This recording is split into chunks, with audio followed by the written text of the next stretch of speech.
qu'il y a quand même des faiblesses à ne pas négliger. Donc Singapour n'est pas vulnérable. Donc il y a des risques réels, même sans bombe.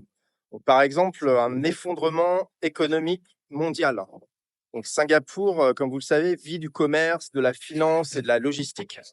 Guerre mondiale, c'est l'arrêt complet des échanges, des flux financiers, des containers sont derrière moi, par exemple. Donc, le résultat de tout ça pour Singapour serait une crise économique totale et un chômage en haut. Une inaccessibilité pardon, des ressources dont elle dépend.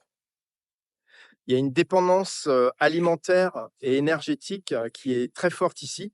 80%, 90% de la nourriture est importée à Singapour. Et concernant l'énergie, bah, quasiment 100%. Donc si les bateaux cessent, de passer, il y aura des pénuries, ça c'est certain. Pas tout de suite, mais assez rapidement. Les supermarchés pourraient être vides en quelques jours.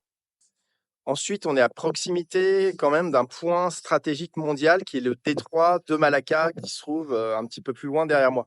Donc ce petit bras de mer, c'est un checkpoint, naval majeur.